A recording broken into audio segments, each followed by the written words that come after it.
Hello, hello. Welcome again to the All In podcast with Nate Peo. Of course, I'm your host, Nate Peo. My guest today is Kristina Paider, KP. She's a world-class marketer and storyteller. Her company, The Hollywood Approach, helps people accelerate results in their business and life.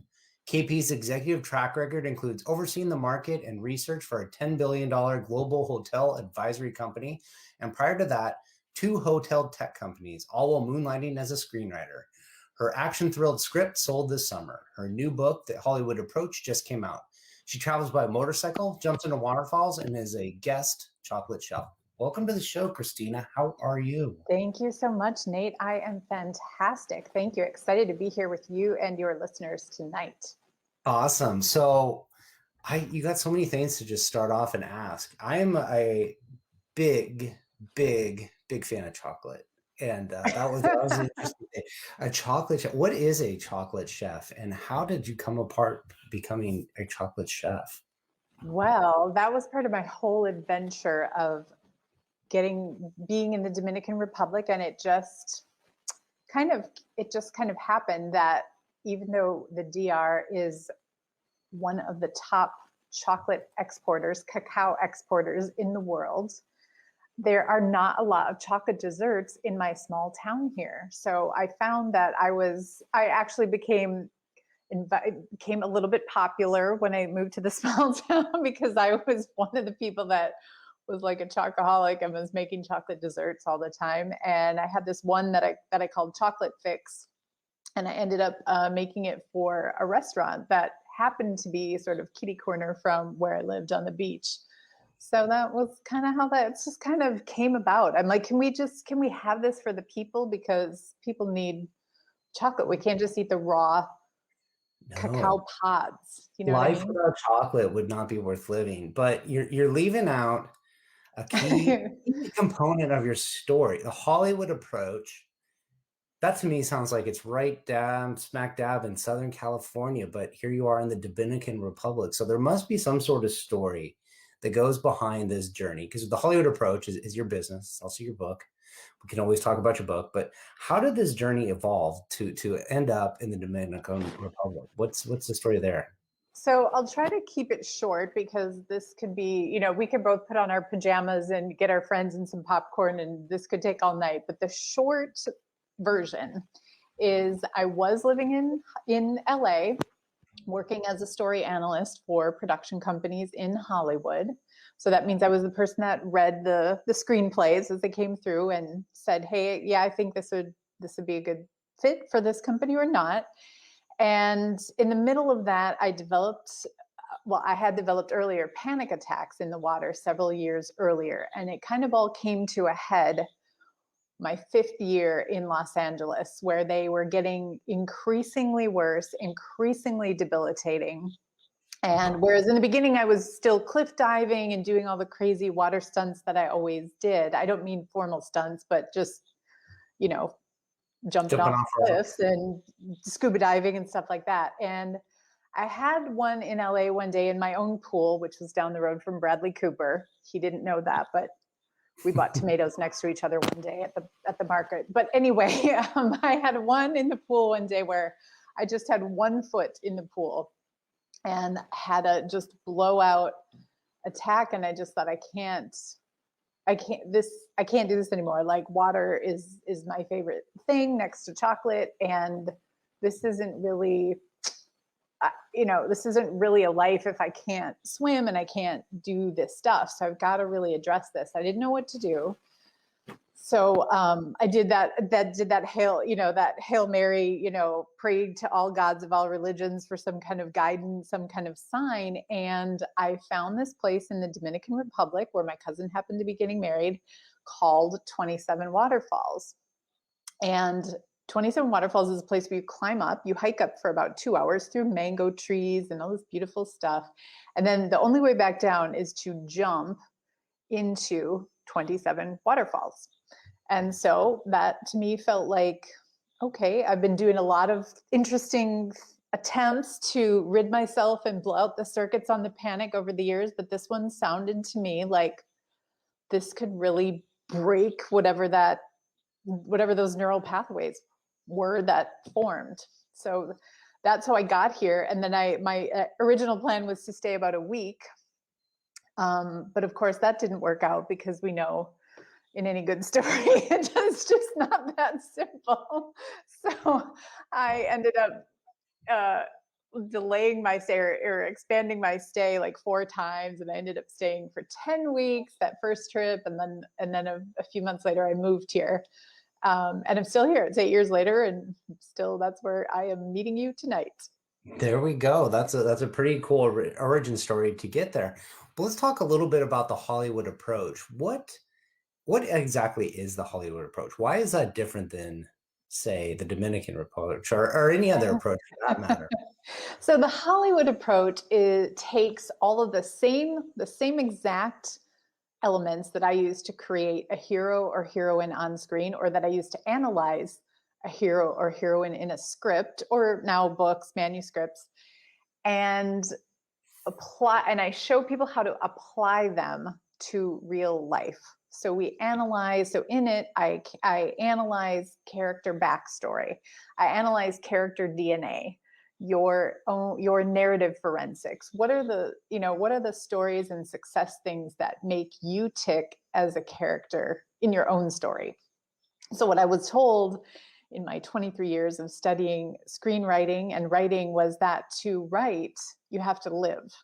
And so that's in my early years. So imagine 23 years ago, like before smartphones and all that stuff, that you have to live to write. Plus I always was writing these sort of comedic scripts in my early years. And I always thought, well, what would Julia Roberts do? That was a common question I asked myself, like, what would Julia Roberts do in this scene? And it sort of translated to, what would she do if she was, me in this, like in real life scene? So it kind of started to weave back and forth a little bit. And so the Hollywood approach is really a culmination of applying these things to real life to help people move their own story forward.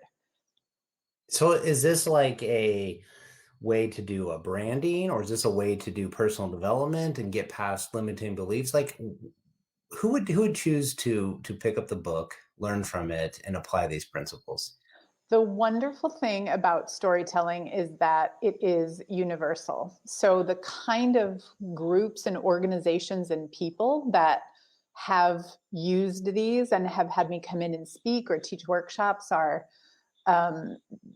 different groups, from like a technology company who, with whom I do it. I help people, I walk people through this for their personal story. And then marketing teams and writers, I walk them through their clients, so that you can understand your clients and have better, not just marketing, but better dialogue, and create better customer experience, because you know who you're really talking to and working with. You're analyzing them, like it allows you to see, like, oh, is this, is your person like overworked and, and tight for time? Are they an expert? Are they driven by perfection? Like, what are their drives and character aspects? So it works in the corporate setting, both for personal development, but then also for marketing and doing really, I call it character work, but people call it personas or client work, all kinds of different things. And then it's also, I work with a wilderness therapy group that is helping teenagers through recovery programs. I've taught it at homeless shelters, and then I've done workshops for high performers, like people who just want more out of life. They reach a point where they're like, maybe not dissimilar to me at the point with the panic attacks, where I'm just like, this isn't good enough. Like, not being able to swim anymore, where it's, one of my happy places in life, just isn't good enough. Or, they want something else or more, or they want to go a little further. It helps you find that extra, like 15% when you've already given your 120% on a goal. And Yeah. easy, in a way that's natural. It's not like, I'm not like standing there like like the drill sergeant and an officer and a gentleman and like, Nate, down and give me 20 more. It's just more like, hey, what part of this success story helped you forward and find the natural aspects of It's yourself, funny you however you work. describe it as characterization. Is that what you said? Mhm. Characterization of the driver. Character, I call it character DNA. Character. Yeah, because and I want to go like two places with it. One kind of like on the marketing side of thing, and one on the personal development side. So on the marketing side, we talk a lot about hero's journey and walking through the customer's journey, whatever it is. And a lot of people get it wrong, right? They forget who the hero is, and the hero is not the company, the mission. It's really the person going Thank through it. you. Yes, And we thank have to look you. at it differently. But you brought up this point of like when I'm thinking customer journey, this market, this avatar, I'm thinking a very static thing, right? I'm just like, yeah, what would a man 45 to 55 with a median income with 2.3 kids do in this scenario? Like, right? It's like, yawn.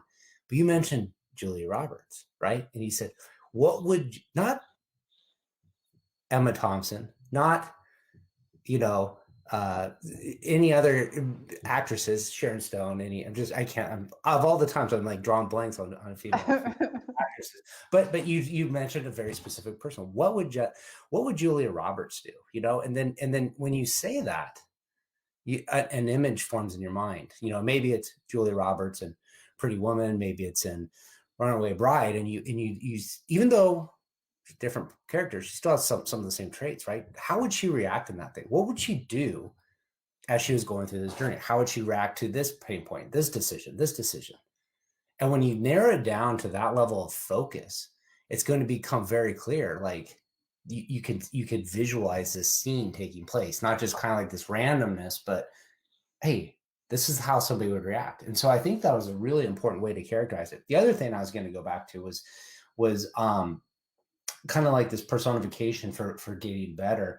And a lot of times in my past, when I've had limiting beliefs of what I was capable of, or what I was like to become a better version of myself, like I kind of put on a character. Like who would I be if like somebody else was playing me in a movie, and what would the things I would say? And so the scenario I'm really thinking about is contract negotiations. And when I was first getting started, I was shy, I was timid, I was worried about how to react in front of negotiations, and I was like being told like, hey, you got to be like the drill sergeant. But I'm not the drill sergeant character. I'm a different character. What would this character do? And I realized that I liked it being more of a game of chess, more of a game of battle of wits and back and forth and cat and Mm. mouse, and kind of almost like I'm messing with somebody, like a good friend, like we're having good banter, good jokes. But at the end of the day, we both come to the same table. And I think because I started identifying myself as who I thought I should be, like if I was playing a part, it became more ingrained into my DNA that I was able to like, hey, this isn't just a character I play. This is really me. I'm playing myself. And so I needed to lean into that. So those are the two things that were kind of brought up to my mind when you talked about the characterization of either in a marketing perspective and our personal development. Yeah, and those are two awesome points, because the first one about characterization and thinking about that character and making a distinction between, is it Julia Roberts or whoever your pick is in Pretty Woman, or is it her in Runaway Bride, or Erin Brockovich, or any of the other wonderful characters she's played? And it is making that distinction. And it's about thinking about our clients and also ourselves in 3D, because a lot of what we do, what you were talking about, is the 45-year-old, 2.2 kids, this kind of salary. That's one dimensional. Like in my opinion, like we would never write that. We would write some of that in a script, but we have to go on that. We have to go beyond that, because otherwise we don't know if that character is George Clooney or Tobey Maguire or somebody else, and who can best take on that persona. And then the other great thing you said about, was a similar thing about yourself, and thinking about who you could model, a chess player versus a drill sergeant. And one of the things that Hollywood helps us do is, okay, great, we could probably find, not probably, we can find several chess players on programs, documentaries, movies, to have you take a look at and maybe lean toward that persona or that character within yourself, and maybe you're opening up a new aspect of your own character, and that becomes 3D for you as well. So I kind of talk a little bit about three-dimensional, but when we're working, what's so important about that is when we're working on the level of story works on a subconscious level. And the reason that that's important is we know now that our subconscious rules like 95% of our decision making of our own show. And so when we're working on that level with storytelling, and I see it's a chess player and it's someone, not barking orders, but being more strategic in these things, it starts to seep in there. And you have, but if you want it, and if you want to condition that subconscious, you can have better results in a different way and faster, and maybe a way that's more natural to you and more lasting, because you're not stepping into a foreign role, but you're, again, leaning to something that is already close to you. Yeah. So the Hollywood method of storytelling seems to be becoming more and more popular. You have story brand marketing, we have the hero's journey. People are starting to coach this way of telling stories, not just like as a script, as a movie, but how do you share your message, whether it's a marketing message, whether it's a personal message, whether it's an inspirational thing of like, hey, I want to raise awareness for a cause I believe in, right? We're going to tell this story to get people bought into it. So, somebody's coming to you, they're looking to work with you. Where do they usually kind of fit in and go like, hey, like, I feel like Kristina is the right person to work with, but what are those things that you're right away saying, hey, look, you're looking at this differently. Here's where we need to take it. That's such a kind of complex and simple question at the same time. It's typically companies that have, very specific. They're usually companies who are a bit further on their path in marketing. So they are doing some storytelling already. They know who their clients are, or they're moving into the persona work. And they understand, like they've seen some results from the better storytelling versus the, maybe more traditional, maybe we can call it storytelling, that we've somewhat become accustomed to in business. And they know that if they enrich the characters and the voices and the dialogue of their storytelling, that there's a craft behind it. And so they want some of that rigor, and they want some of that precision and that expertise in that way. But that's usually when people are reaching out and finding me, when they want to sort of take it up a level, and they want to know that there's a whole, that for whatever question they ask me, I can have a 2-hour dissertation, but try to break it down to 5 minutes to give them the action points, but that there's meat behind it, and there's good examples that we can find of where those things work. Yeah, I've noticed too. It seems like marketing in general has this like Mad Men-esque idea behind it, and it's like, hey, like look at the big brands like the Coca-Colas, the McDonald's, and these things, and it's like the logo is iconic, the colors are bold and remember, and there's a tagline that we follow. And so like we're out there starting our marketing business, or not our marketing business, we're starting our business, we're starting our journey, and we start wanting to do that. I got to have this logo, I got to have this tagline, I got to have these bold colors. And so many people forget that the only reason those are iconic is because they've been around so long, they've been ingrained in us. But marketing has changed. We're not just blasting to millions of viewers on TV, but we're hitting individual things, and we got to start with the story. And the first thing is what I heard from a gentleman I had on my podcast not long ago. Is like the first rule of marketing is nobody cares who you are, and the second rule of marketing is nobody's going to remember what you have to say.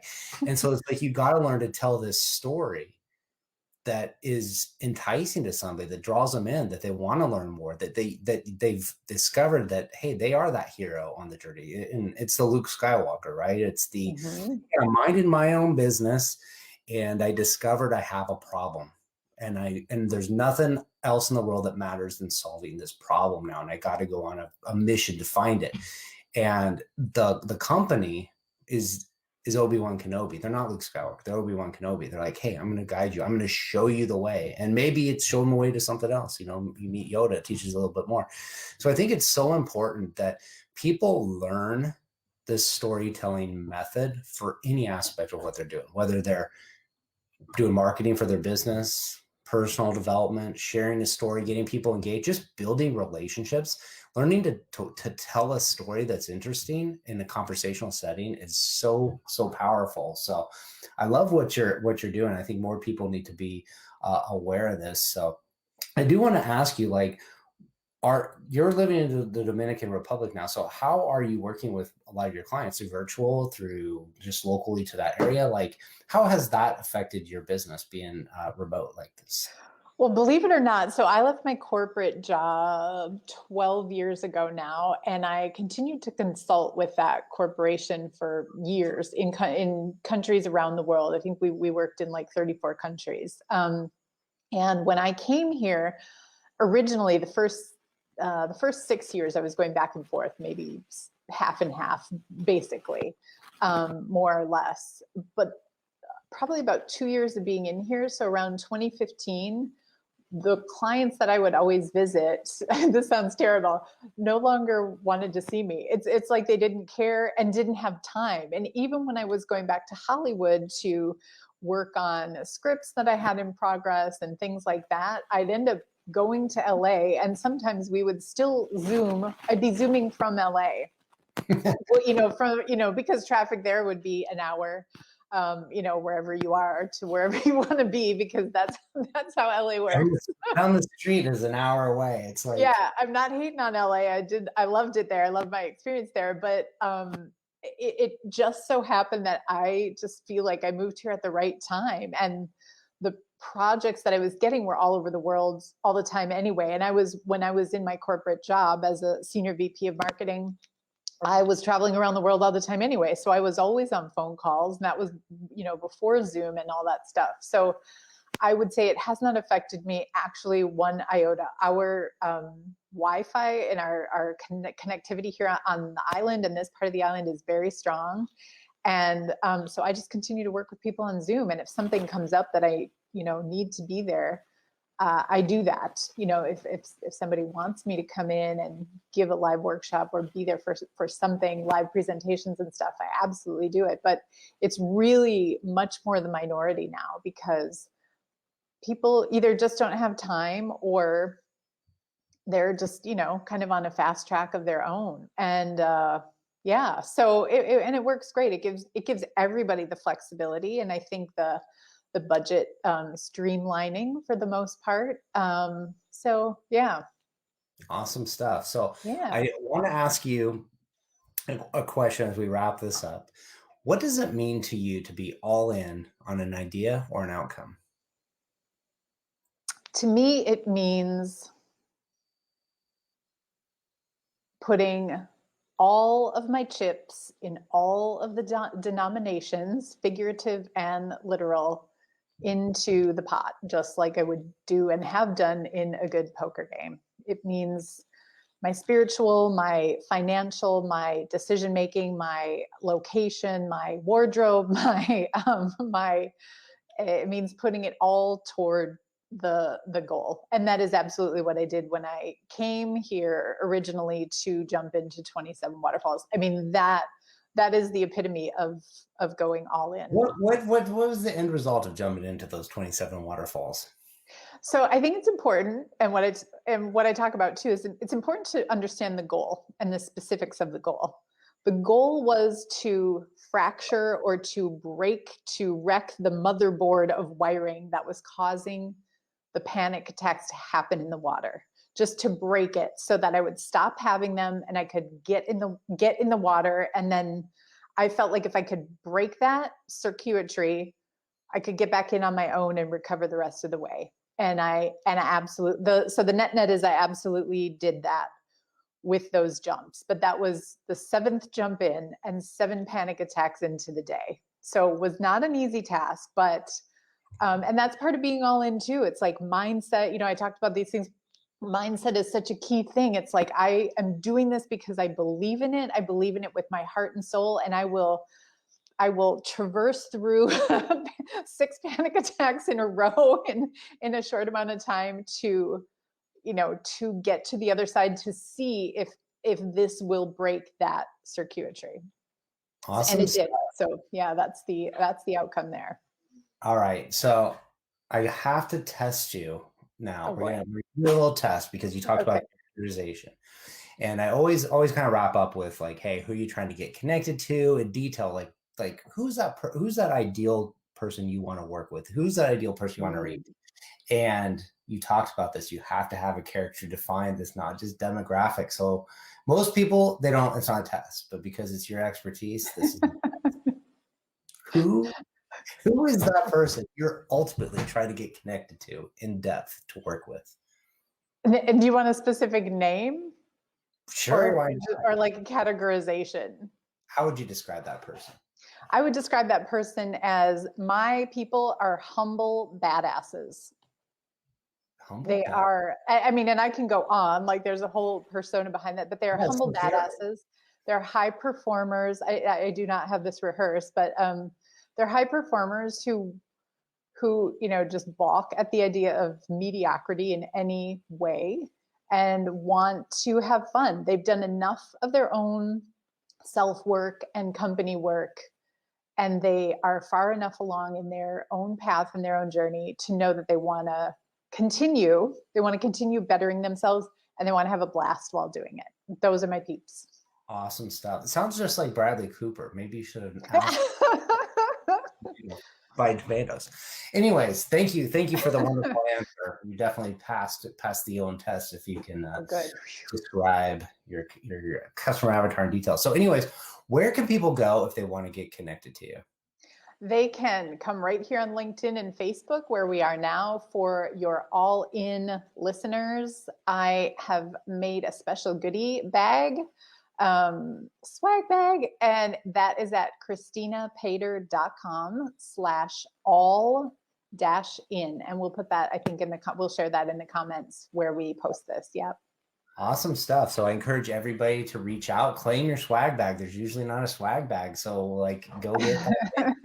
And reach out to Kristina, have a conversation with her. And if you do chat with her, be sure to let her know you heard about her on the All In podcast with Nate Peo. So thank you so much, Kristina, for coming on the show. Really enjoyed chatting with you and hearing about the Hollywood approach. Thank you. Thank you so much. Such a pleasure, Nate. Thank you.